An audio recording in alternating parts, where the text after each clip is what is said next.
Port St. Lucie Mayor. I'm Teresa Aronson from the St. Lucie County Chamber of Commerce. Our pleasure, our honor to do this event every second Friday of the month. It's free, open to the public. We do it in Council Chambers, your house, at 8:30 in the morning on the second Friday. There's Please. a seal behind that window. There is. City seal. And his not official like a seal. mammal pinniped seal that you see at SeaWorld. It's funny because we're doing our dolphin tournament tonight, and a couple years ago, I did a whole series of ads where it was like we were killing, dolphins. Right, by dolphin tournament, you mean, of course, the mahi-mahi. Not in an Dorado. You don't mean actual flipper that you're going out there and harvesting our beloved dolphin mammals with harpoons. But I used to do ads with real dolphins in it, and people didn't get my sense of humor. Because like, we're having a dolphin tournament. There's a little sickness to it, Oh, my secret is out. We have to do that show at night. That is an evening show. That's Margaritas with the mayor. There you go. Yes. Well, we have a full... It'd be very popular amongst the chamber members, I know. I'm just waiting to you know what? We probably uncork should this do thing. that. Yes. I'm sure this place would be packed if we were doing margaritas with This is actually good. I mean, I didn't do any advertising this week because it's been one of those months. Yeah, it's been a busy, crazy month. So. It has been. Yeah, and there were probably 4 events last night and 3 more tonight. So there was. So we have a doctor that just opened up a rejuvenation clinic in St. Lucie West yesterday, and it's like, wow, that's a tough day to have ribbon cutting because you had law enforcement memorial service at St. Bernadette's, and then you had the EDC's 7th annual Pete Hegner Leadership Award dinner. And our guests today, the Education Foundation of St. Lucie County, had their scholarship awards dinner. Oh, that's Tom Jones? Yes, it is Tom Jones. And does he spell his name with an H in Tom? He does. It's weird to me. It is? Really? That's how you spell Thomas, I think so. I know, but then when you truncate it, when you shorten it to Tom, normally you're shortening it, so you take the H out. Well, maybe, but it makes him unique. You can always remember his name. Maybe we'll delve into those tough questions when he comes up here. Okay. And is there an entertainer that's a Tom Jones? There is. He's one of my favorites. It was my wedding song, much to my husband's chagrin. And what was that song? It's not unusual. Oh, that's the Carlton song. Yes. Yeah, dance. And I did that, and it's so funny, the DJ accidentally played that one instead of the actual first dance song first, and I busted into the Carlton dance for our first dance, and I was like, this is what you married. Good luck to you. What is it? It's so unusual to be loved? It's not unusual. Oh, it's not unusual. To be loved.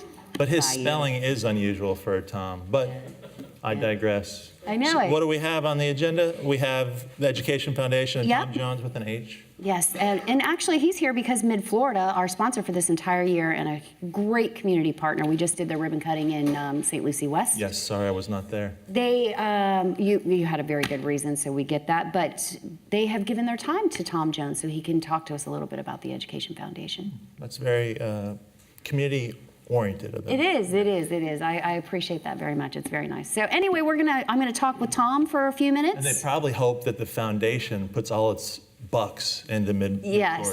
Yes, like a Christmas club. Just hold it until you give it out.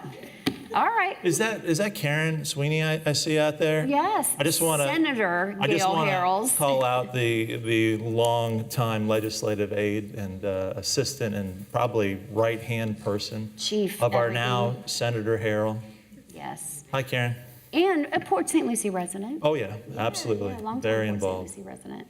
Yep. All right. Happy to have her Got a here. couple budget advisory committee members out I saw the whole budget advisory committee here. I started to get a little Dr. Jack nervous. out there, I know. Big announcements. I didn't know what you were up to today. I didn't know what you were up to today. Turns out neither one of us have any idea. All right, well, we're going to take a break and we'll be right back with Tom Jones, and then you and I will get together. What are you going to talk about today? Just a lot of what's going on And maybe some good news. Perfect. We like good news. Yeah, we do. All right, we'll be right back, everybody.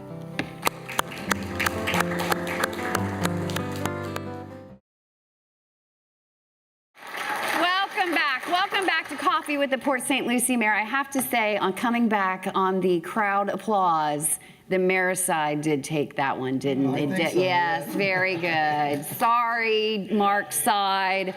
But yes, everything's a competition here at Coffee with the Port St. Lucie Mayor. Please welcome a longtime friend, a great guest, a great community partner. You've been in the community for so long. But Mr. Tom Jones from the Education Foundation in St. Lucie County. Glad to be here. Glad to be here. Now, we're going to dive into a couple of things. One, thank you to Mid-Florida, our partners at Mid-Florida. They're our sponsor this entire year, and they're such great community partners. They're allowing you to take their time today on the show. Well, thank you. They are indeed. In fact, the Mid-Florida is a benefactor of the foundation, and they've been a benefactor for several years.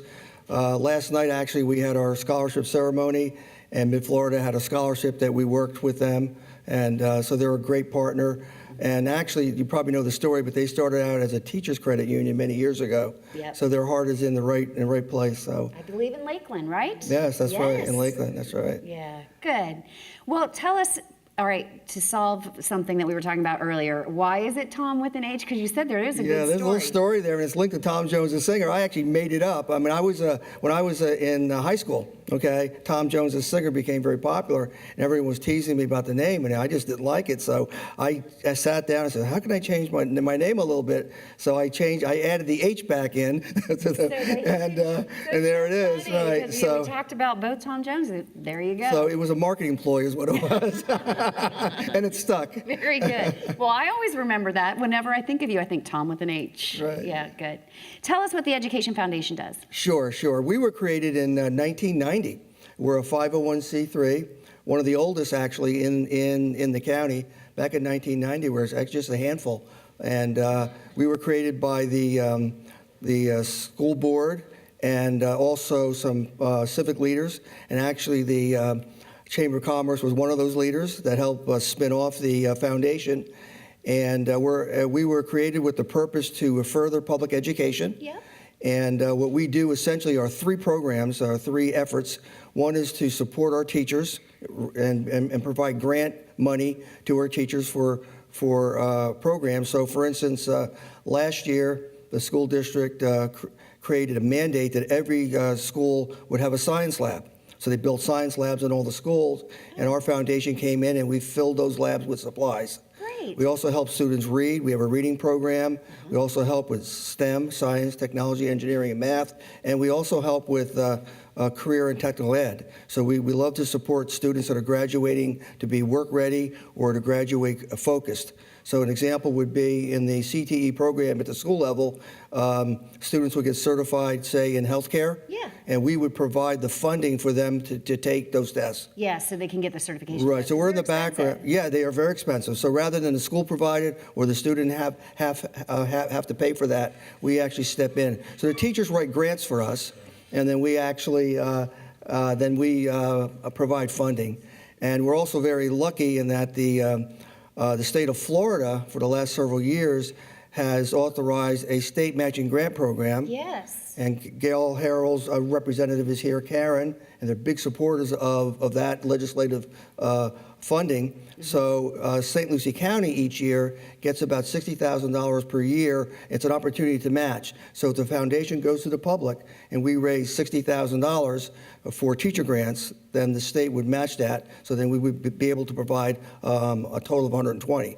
I've never reached that actually every year. Aw. Yeah, 2 You gotta years get ago. there. Yeah, 2 years ago I raised $35,000. Got a $35,000 match, and that extra money actually goes back into a pool and it stays in the state for other foundations, but it's lost to the county. So my goal every year is to get that full $60,000, and because the need is always greater than the actual funding. Yeah. So that's the real big program, the teacher grants.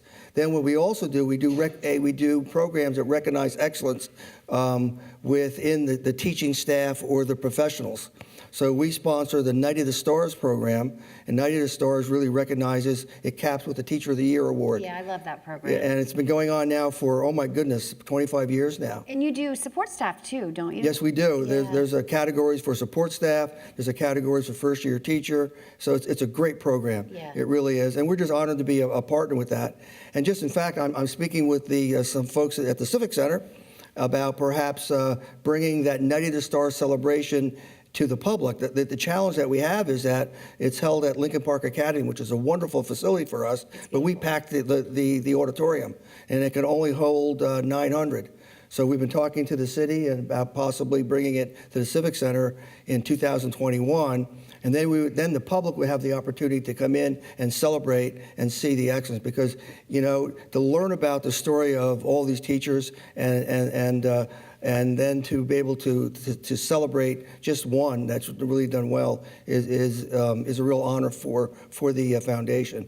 And it's interesting that you say that you're working out something with the Civic Center because the majority of the funds you raise go straight to scholarships. So you don't have a lot of budget to pay for something like that. That's why you've been doing it at a school. Well, that's true, yeah. So we're sort of lucky in that the school supports us. So we use their property whenever possible.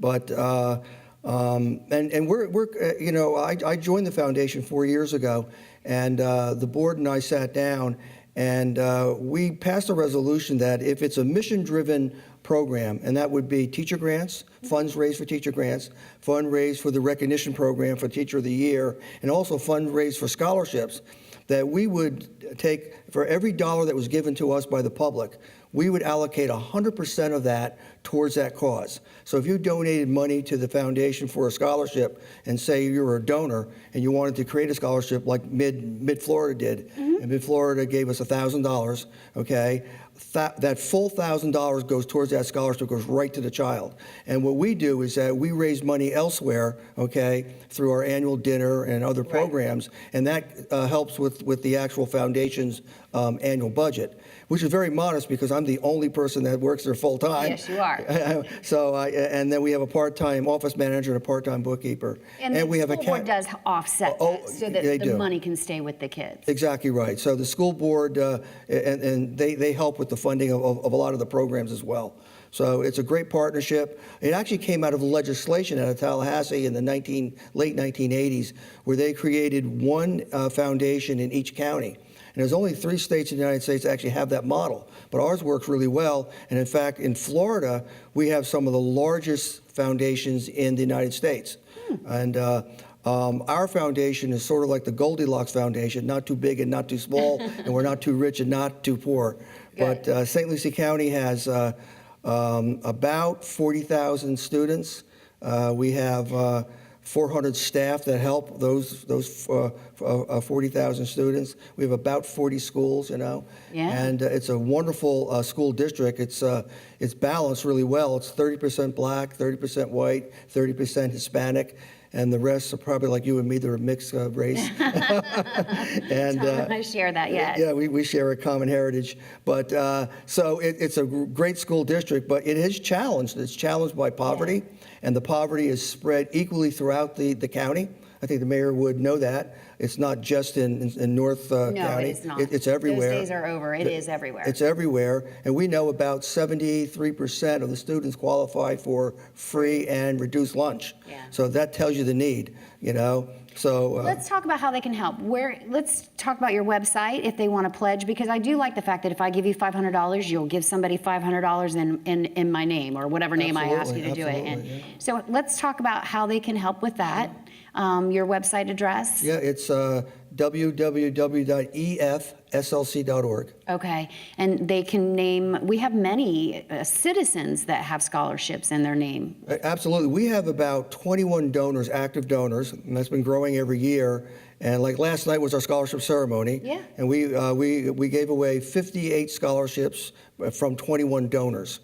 And so you can go onto our website, you press, give, and then a page comes up. You can do a drop-down box. You can select scholarships. Or you could just give to the cause. Or you can give to the cause, absolutely, yeah. Perfect. Well, I want to thank you for being here today. You're welcome. And I want to Really thank glad. Mid-Florida for allowing you to be here today. That was Great partner, so thank you, Mid-Florida. And congratulations on your award ceremony last night. I heard it was fantastic. So Thank you, Teresa. Thank you it's so much. always good to see you. Really good to All see right. you. We're going to be right back with the mayor, everybody.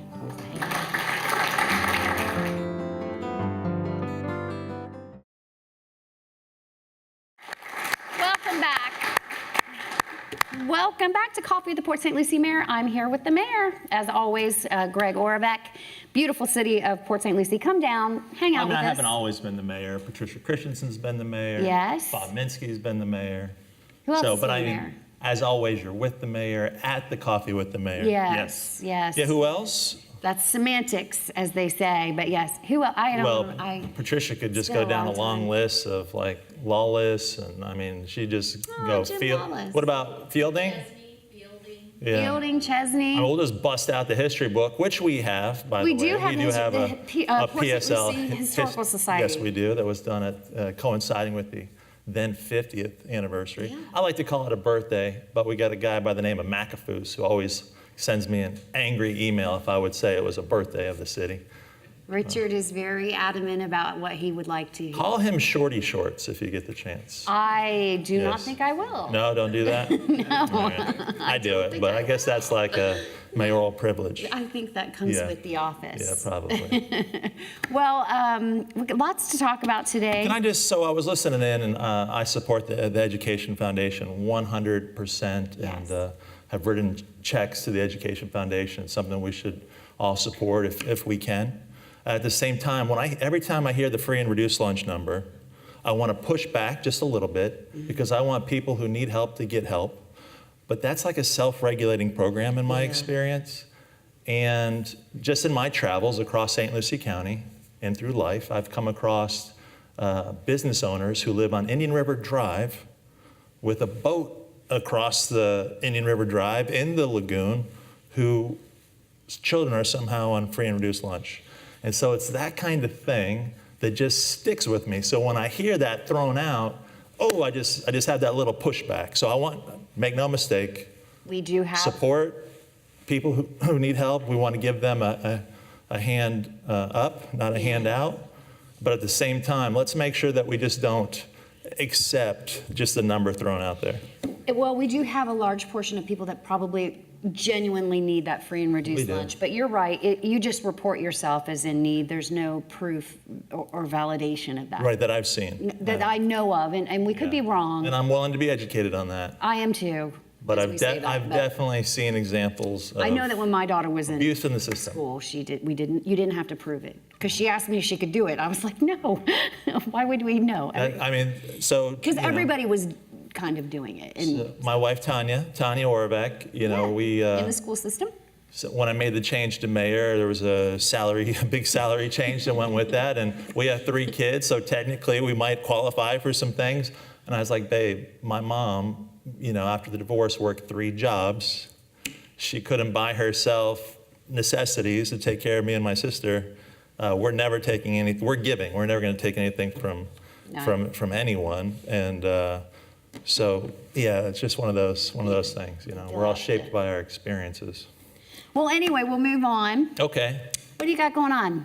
Well, we in the help your residents learn how to fish rather than give them fish category. Teaching them. Like if you're ever depressed and you just want some good news, we on our webpage, cityofpsl.com, we actually have a page to track all of our good news. And believe it or not, it's cityofpsl.com/good news, right? We like intuitive things. That makes sense. And so I thought this was really great. PSL ranked number 8 in the country where business is booming and salaries are rising. Great. So And not a moment too soon. yeah, so if you wanted to see that link, it would actually pull it up, and you could see that there's in cities across the country where income is going up and population is going up, they did a top 10, and we're in the top 10. And and several Florida cities are. The South is, as far as the country goes, the South is continues to be on the rise. But within the South and within Florida, Port St. Lucie Where were we is in within there. Florida? Do you know? Well, Naples was number 1. Okay. And, hey, the rich get richer. You got a lot of portfolios working down there in Naples. So they probably benefited from some stocks going up. Yeah. This will make me go through a slideshow. Let me back up and see if we just have the list. Here in Port St. Lucie, we have had consistently lower. So we were 8. You had Richmond at 9, North Carolina, Virginia, then Miami, Sebastian. Sebastian. And Naples. What's the population of Sebastian? It's small. 20. The Smith family. You had some action in that sleepy little fishing village, but I hope nobody from Sebastian, nobody in Sebastian gets this show. We're good. no, but Sebastian's great. I mean, Sebastian's that's part of like old Florida. It is. It's beautiful. And you have the inlet, and you have surfing and fishing. But that's a great list to be on. So this could really be a historic month. And let's see. He's going to pull up the agenda. You can do that anytime you want to. Yeah, I yeah. like the show and tell that we do now with this, but if you're interested to see what they're going to be talking about at council. So if you ever wanted just to see all the meetings that we run a month, there's a calendar, and of course there's hyperlinks. Some of it's jargon, though. It's always funny to me because I'm looking for a specific item. I got to read it 5 times to figure out if that is the item I'm looking for. So a lot of it is jargon. Resolution. Do, do, do, do, do. We need some little background music. We'll put Tom Jones back on there. Yeah. Hey, good job. He's very talented. Resolution 19-R32, a resolution of the City of Port St. Lucie, Florida, supporting the Florida International University Board of Trustees' acquisition of Torrey Pines Institute for Molecular Studies, a California nonprofit public benefit corporation, providing for conflict, blah, blah, blah. So it's in there. It's like, how could I, it's on the agenda. This is public. This is your agenda. Do we feel confident? Is it a good deal? Have you? Well, the thing is that there's already a lease agreement. Okay. And what we're going to hear is their plan to bring in many, many principal investigators. So principal investigators, PIs, you might hear that kind of jargon and that kind of speech. Those are the scientists that lead the effort and make research go.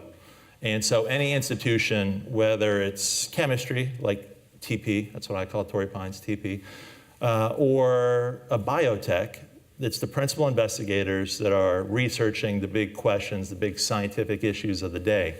They get grants, they bring in teams, then hopefully they solve a challenge, help the world, patent some technology or drug or pharmaceutical, get it through the pipeline, spin off businesses. And not only do they help people, but that is amazing economic development, especially those spinoffs. So one, you're bringing federal and grant dollars to the place they're doing the research, right? And that's filling the bucket of your local economy. But then the real magic is in anytime they hit a home run.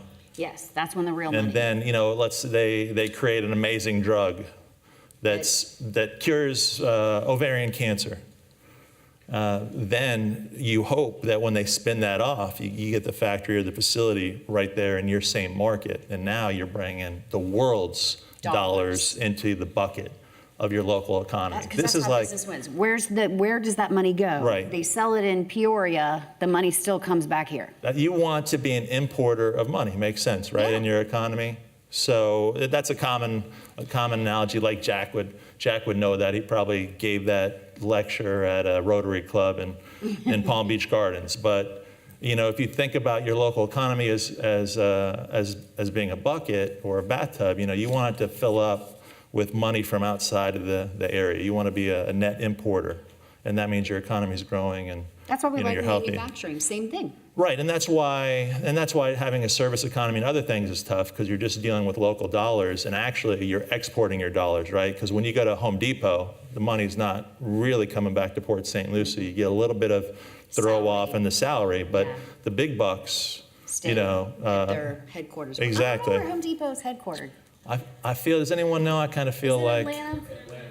Yeah. Yeah, and then That's who has your dollars money. go to Fayetteville, and all kinds of places that are not PSL and not benefiting us. So that's huge, and you know Walmart what? is Bentonville. I think they're going to bring in 15 PIs plus. And remember, when we talk about some of those big economic development deals that the city did back in the day, Torrey Pines isn't like digital domain or VGTI, because Torrey Pines was always a deal where the city created an impact fee on new development that would pay for that building. So that's not new growth is paying for that. And the idea was, hey, if we're going to continue to grow, we need to create jobs in Port St. Lucie. And the city leaders of the time, and Patricia and others, they went out to the community and they said, hey, new development developers, are you willing to live with this impact fee that we could put on and fund this type of economic development? And the development community said yes. And so that's what's paid for Torrey Pines. And for the most part, it's worked. Of course, when we were in the Depression, there were a couple years where we did have to step in. Well, nothing worked during the Depression. Yeah, but new growth is paying for that building. And it at this point belongs to Torrey Pines. That's Torrey Pines building. We're just encouraging FIU to take the next step. And so now you don't have to worry about the ups and downs of NIH, the National Institute of Health, and the other grant givers as much, because now, kind of in hindsight, many of us have recognized, you know what, instead of the state giving out millions of dollars here and there, probably should have invested it in our world-class university system and let them driven research and had the research institutions connected to our educational institutions. And so this is happening. And we're getting a university in Port St. Lucie, that presence. You know, we need that. We need that. So, you know, we're thankful for our Aspen Award-winning IRSC. Yeah, I was just going to say, not to duplicate efforts, but we do. And we're glad to have Kaiser, but having FIU with preeminent Florida researchers it's amazing. Different than what Kaiser and Indian River State College is doing. You want to cover the board. And what a perfect use for that building, because that's basically what it was built for. It is. And Dr. Hoden, I think, is going to continue to be, he's going to be a profestor of FIU. Oh, good. And, you know, which is great, because he has a lot of wisdom. And will not be. yeah, it'll all be happening right there in Port St. Lucie. And I heard, and, you know, I wasn't in directly, I didn't conduct this interview, so it's a little bit of hearsay. But my understanding is that FIU had originally went out to the market to attract the talent, because really this is intellectual based, right? This is all about how good is the doctor. Yeah. You know, and went to some of these doctors and tried to recruit them to Miami, where FIU's main campus is located, and couldn't do it. Oh. They didn't want to live in the, what's a nice way to put it? Yes, very populated, hustle and bustle. And of course, I graduated from the University of Miami, so you know, I'm a supporter, I'm a fan. But it's a different lifestyle. And they weren't necessarily interested in living there, but when FIU approached them about, well, hey, what about if we had a facility in the safest large city in Florida? Yeah, with you know, where you can commute, you might be able to ride your bike, you know, if you buy in Tradition to your lab. They're like, oh, we're in. Or even in 5-3, you could probably ride your bike. Yeah, lots of options. So that's exciting, and if everything goes right, that won't even be the biggest news of this month, but I can't tell you about the other thing quite yet. There are some cones in place. Next month, maybe. Okay. Maybe we'll have like confetti come down, little chamber fireworks. Oh, I like it. Pyrotechnics, that's what we're known for at the chamber. But we'll do it. We're ready to branch out, whatever it takes. So we will do it. Good news. And I like that it's very easy to find the good news under good news. Yes. Good. cityofpsl.com/good news. Okay. Anything else you want to talk about before we go to questions? Let's go to questions. We like questions. It's always fun to get questions, to be honest with you. I always tell you, Irwin asked me to go to Kings Isle, and they had so many questions. I loved it. I was there for an hour. Yeah, they're very engaged. The Cascadians are very engaged. The Vitalians are very engaged. Dr. Jack has it. Temple Bethel Israel is very engaged. Love it. Spent some time with them last Friday for Shabbat. Oh, good. Dr. Jack has a question. Good morning, Teresa. Mayor. Good morning. Good morning. The FIU is a not-for-profit, so there's no taxes then. That's going to be coming to the city, is that correct? No taxes on TP, though, either. You know, TP is a nonprofit institution. Torrey Pines. Yeah, so with a lot of these scientific institutions, they're nonprofits by nature, so it's not really a property tax play, it's an economic development play, because you're bringing all those outside dollars in, and then plus, remember, payroll cycles through the community usually at least 3 times. And so you're getting all that buying power, and several of these PIs already have separate corporations.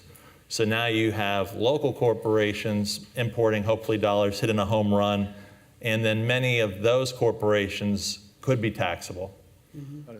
So NGGI was a nonprofit too. Correct, and so that's the thing. So most of the scientific institutions, they're nonprofits. That's how they run. So you don't have to worry about that issue. Scientific, they're going to be nonprofit for the most part. But good question. Who else has a question? No, but so let's run through that because that's an important analysis. So our overall aggregate tax rate's about 2%. So if we wanted to say that building was valued, it's easy, at $20 million, $400,000 a year. So are you going to get $400,000 a year benefit from having a scientific organization doing international research in your community? And Their salaries are going to be more than $400,000 a year that are going to be circulated in the community too. Well, yeah, you could probably 2.5 researchers are going to get you. I don't know what their full package is, but once you put in bennies and everything else, they're not working for under $100,000. That's for sure. No. So they're smarter than that. yeah. Very good. Go ahead. Morning, Mayor. Good morning. I was away, wasn't able to attend. How did that meeting go, the public meeting on the new vocational facility that you guys proposing? You got any sense whether the support or what? Oh, that's a great question, and should have put that in good news. So the school board did approve it, subject to negotiating the actual charter. We were very pleased and grateful that the school board saw the value in the application. And with this, that's all we did is we had this land. We have 1,200 acres. We went out to the market and said, hey, market, we have 1,200 acres. Is anyone interested in providing a 6 through 12 career technical academy that's more geared towards workforce skills necessarily than the college track, right? We know that in America right now, there are 7 positions open for every certification and only 2 positions for every bachelor's and master's degree. So we're underserved. We're pushing everybody to the university route. There's more than one route to success, and we're pushing everyone to the university route. And a lot of people, it's not a good match, and then they have all this debt they've accumulated, and they're not happy.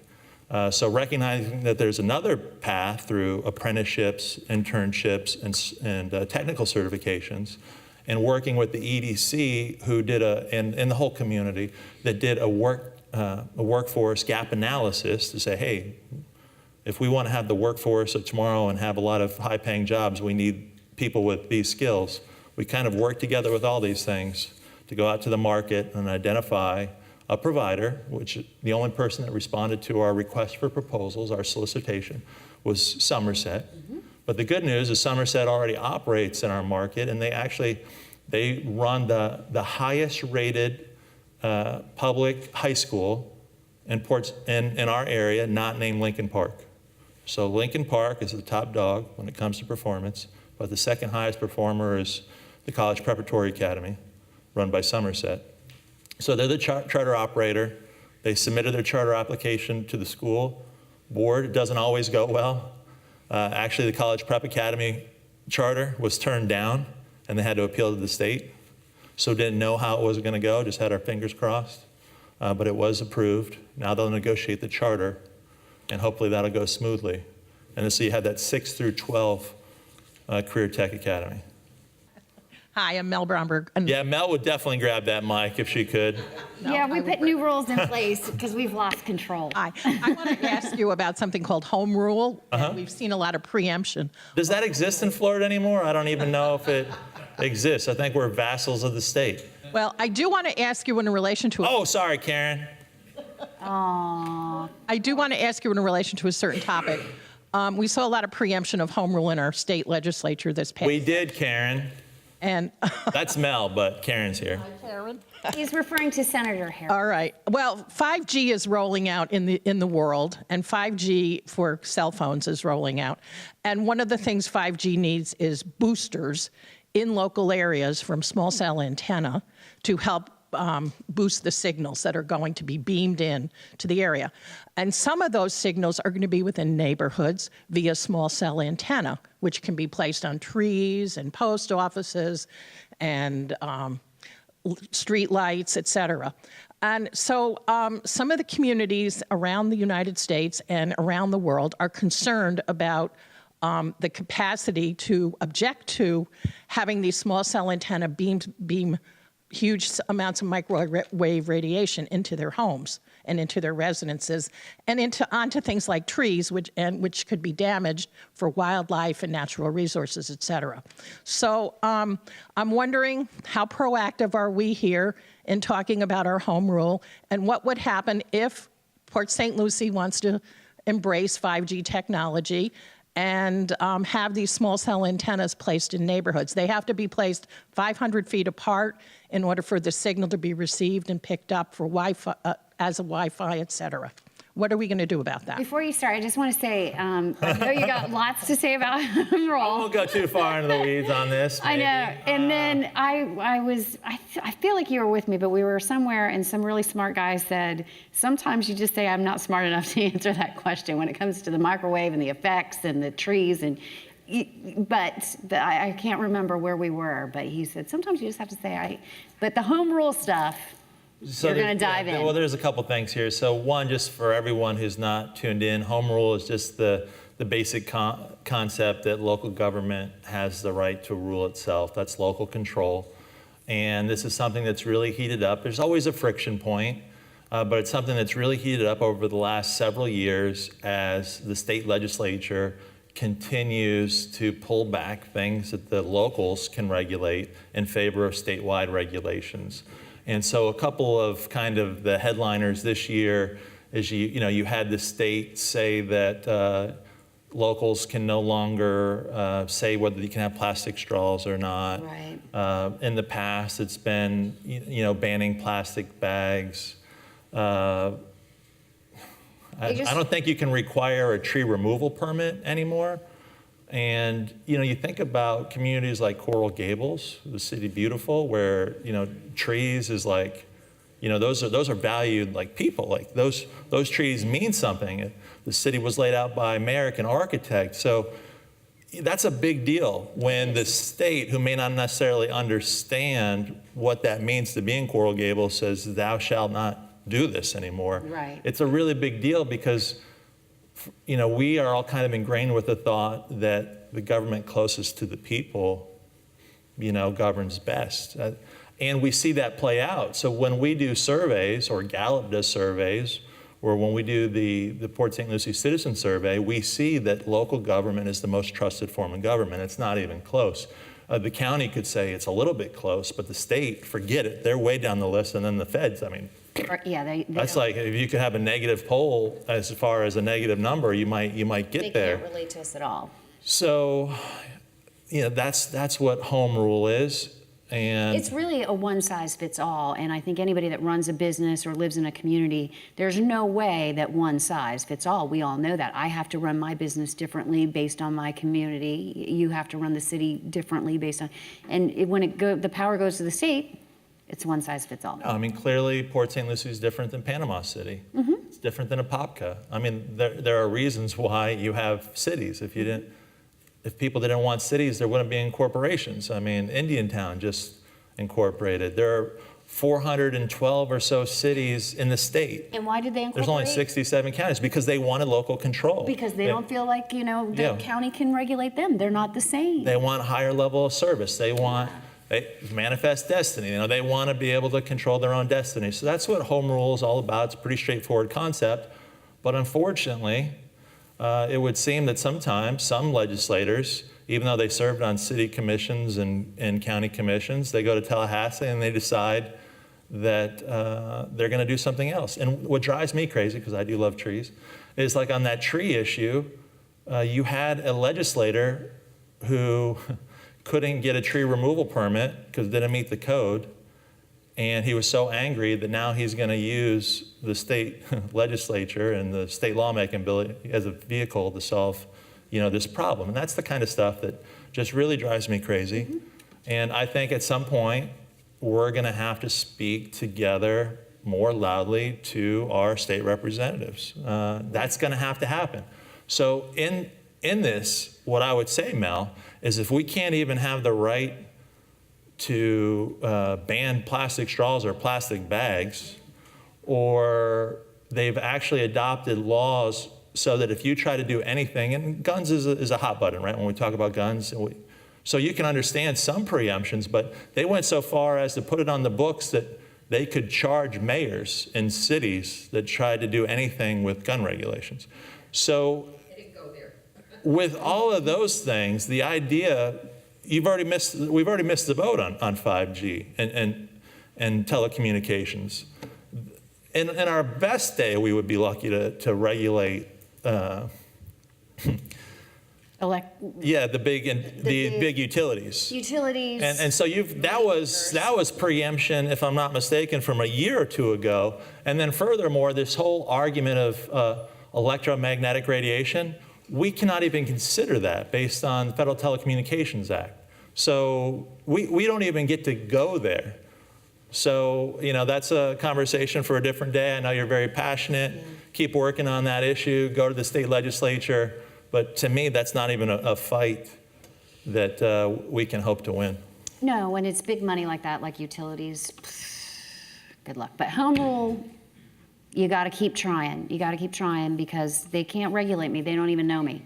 How can they tell me what I need if they don't know who I am? I mean, when we have cell tower hearings, and sometimes those are the chippiest meetings that we'll have as a council, we'll get a couple hundred people with one colored T-shirt out there saying, no, don't put that in my backyard. Oh, hold on a second, I got a call. That happens. It's happened in these very chambers, even though I say please silence your cell phone. Yeah. So be that as it may, that we want the upside, but we don't want any of the downside. The Federal Telecommunications Act precludes us from having a conversation about the harmful impacts of any of the electromagnetic radiation frequencies associated with cell towers. So we can't even entertain that in our fact finding and our decision making. But we live in America. You have the right to be a hypocrite if you want. Oh man, that's rough. What's the procedure for? Could you introduce yourself to everybody? I'm Steve Seeger. We're glad to have you back. Thank you, sir. For speed calming areas in my neighborhood, where would I start with that? Sarah Prohaska, our award-winning PIO and now Assistant Director of Communications, is taking notes that we're going to put traffic calming, so you can do cityofpsl.com/traffic calming and have it work. But I know, since I deal with this all the time, that I can go to departments, I can go to Public Works, and it has kind of all of what Public Works does. Street lighting and... So let's see here. Street lighting, Traffic Operations Division. So we definitely got to make this more friendly for you. But I'm here, Neighborhood Traffic Calming Policy. We actually need to change the physical form of some of our streets. And we make money available every year to engage in traffic calming. Now, there can be greater demand for traffic calming than the supply of money. And you just don't want to do it willy-nilly. So we focus those dollars through this policy. And basically what happens is, if you and your neighbors do a petition to the city, engineering will go out there and measure the speeds and volumes.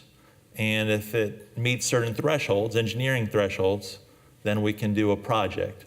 Speed tables, pinch points, different traffic calming techniques. So that's possible. There's the form. And there's the form and the guidelines and everything. It's a hyperlink right here under the Public Works page. But Sarah Prohaska, again, it might already be done, that you could just do cityofpsl.com/traffic calming, all one word. Sound good, Sarah? You can search. I'm doing it right now. You Now, can what's search the- it in the search. Search. I know, but we like it to be really easy. He likes the backslash. I don't, because then I have to spell everything correctly. So I'd rather just search, because it kind of gets the idea. All right, well. But next month when Steve comes, you're going to have a traffic table right in front of your house. I wouldn't go that far. But honestly, so every year, we update our strategic plan. We have a strategic plan in the city that identifies all our priorities. And every year, after we do the citizen survey and the citizen summit, we update that strategic plan. And one of the things going into the next budget year and preparing our budget, which we'll do this summer and get it adopted in October. Well, actually get it adopted in September, so it's ready to go at the beginning of our year, October. But as part of this process, we identified, hey, we need to be working on traffic, and some of our engineering criteria are so stringent that we're not doing as many projects as we should, or that we're funding. So I'm hopeful that our staff is actually working right now on loosening those up a little bit. Engineers. Ugh. I love engineers. Glad you're out there keeping us safe. but you could be really like, maybe Narrow. you're so close to making sure we don't die with the bridge failing that you might not see some of the big picture. Yeah. And so if your criteria are so tough that you're not doing any projects, well, your criteria need to be adjusted. There's because not we a got lot some of traffic gray issues out there. with engineers. No, well, there's no gray. Yes, I'm aware. All right. One more question, and then we'll head out. Mayor, I am Dr. Bernie Roden. I am the new kid in the block. The mayor mentioned I inaugurated a wellness and rejuvenation center at Peacock. Mayor, I've been in this town for about 4 years, and I migrated from New Jersey, from big city. We're glad to have you. I'm used to traffic. However, I'm looking at such a big traffic that I had never seen before in Port St. Lucie Boulevard, especially in Peacock, where my office is. I wonder if there's any plan from some decongestion. Yes, sir. And so you're talking about St. Lucie West Boulevard. And at the corner of also Peacock. Peacock, sure. Peacock is always busy. Yes, absolutely. It's atrocious. And especially during season. I've noticed that it's a little bit better since the season ended after Easter. After But spring training. we have so much commercial. Everyone wants to be in St. Lucie West in our growing community, and that makes it tough on St. Lucie West Boulevard. We have many projects. So September 28th, hopefully you've already saved the date. That's when Crosstown is opening. All right, so right now, St. Lucie West Boulevard is part of the St. Lucie West Prima Vista corridor, and it's one of only 2 ways to get from I-95 to US 1. And so Crosstown should help. That's going to open September 28th. Also, thanks to you, we have a half-cent sales tax that funds infrastructure. Some of our first projects that will be completed within the next 2 years is the improvement of every St. Lucie West Boulevard intersection. So that should help some. Additionally, the Florida Department of Transportation, called FDOT, they are redoing the interchange at I-95 and St. Lucie West Boulevard. So they're actually putting in another bridge so that there are additional lanes that allow east-west movement, and they're reconfiguring the off-ramps of the interchange into Peacock. That's going to be huge. That's going to go on in 2021. And I just asked the city manager this week because we had FDOT did an I-95 workshop this week.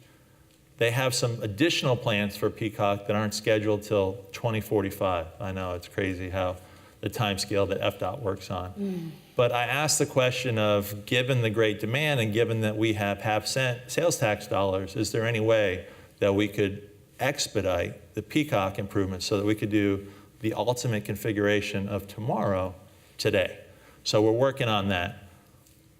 If we do all these improvements, Doc, and St. Lucie West is still unacceptable to the people, to you and the people of Port St. Lucie, then we're going to have a tough conversation. And Jack, you're still on the board, St. Lucie West Services District.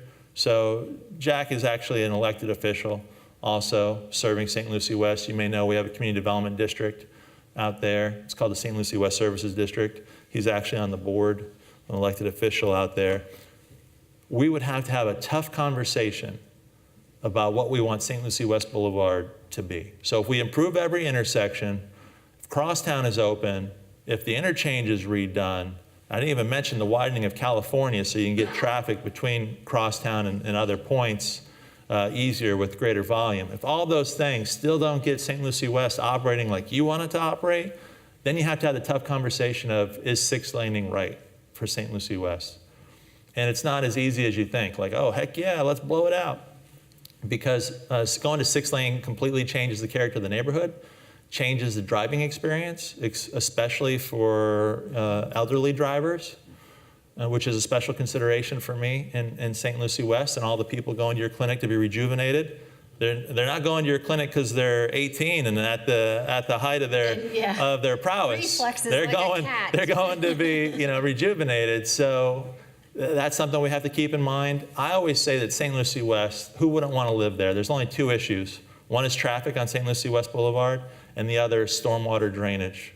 Wasn't built with enough storage originally. Oh, I But heard the Jack. district, under Jack Jack's Ross. leadership, you know, and others, is addressing that. But what happens when you turn green space into blacktop? Now you don't have as much drainage. Some of that landscaping that makes St. Lucie West special and beautiful has to be removed. So it's not, and then the kicker is that history has shown us that when you add capacity to a roadway, it's filled. It's like a vacuum. So where you thought, oh, hey, look, this is so great, it's so easy to get around. Well, people fill that space, and you might not get the capacity, you know, and the experience that you thought. So for those Not reasons, solve the issue. yeah, see how easy this job is? Yes. So we're going to have to figure that out. And what's really going to tick us all off is that before we would even get there, we have to see how some of these improvements play out, and we got to get the PSL Boulevard south. So right now, PSL Boulevard South and St. Lucie West Boulevard are the worst, I think, driving experiences in the city. And PSL Boulevard South's been on the drawing board for a long time. It's already on the drawing board, Doc, but here's another thing that could drive you crazy about government. We're working with FDOT on that project, and it has no hope right now of being done until 2030 plus. And the road section's terrible. So hopefully right this very second, I don't know if these two characters over there know, but hopefully right now, Russ Blackburn, our city manager, is down in the Florida Department of Transportation District 4 office with Jerry O'Reilly working out a master deal so that we can get PSL Boulevard South done by 2025 and have it be a section with multimodal trails that we can be proud of. I want to end our show with a new thing. High five? Okay, well, sure. How about a hug? Okay, we're doing this too. We had a tough week. No, we did have a Yeah. tough week, but we're good. We're good. We're getting through it. What about if we end with a little PSA, like something that's on our mind that we want to just leave everybody with? Because I have one. And You do? I very rarely do, but I do have one. It's typically Do we about have the like same- the star come across, the more Can you you know? guess what my PSA is about when I drive in St. Lucie West? It's always the roundabouts. I can't with the roundabouts. But they have arrows, and I'm just going to encourage people to follow the arrows. They're there for a reason. That's my PSA. If you see a roundabout and there's an arrow and you're headed in that direction, go ahead and get in that lane. We had a person stop at South Bend in the left circle lane. Stop right there. Just stop. This morning you had somebody stopped in the circle and it's, I had a red van do that to me last night on my way to the EDC awards dinner. Drove me crazy South because Bend. they could have fit. So the rule that I like is not even the arrow, because if you drift, it's not the end of the world most of the time. It's just that you don't stop at a roundabout. No. You yield to the person already in the roundabout. So if you can fit into the space, you are good to go. well, I was giving them the benefit of the doubt that they knew that They much, don't. but you're They don't. probably right. So the roundabouts have long been an issue of disconcertment for me because I feel like people don't use them. You can't go all the way around in the outside lane. I just want to remind people of that. If you're going all the way around, get on the inside lane. And so when there's two lanes, couple of things. There's my PSA. What's yours?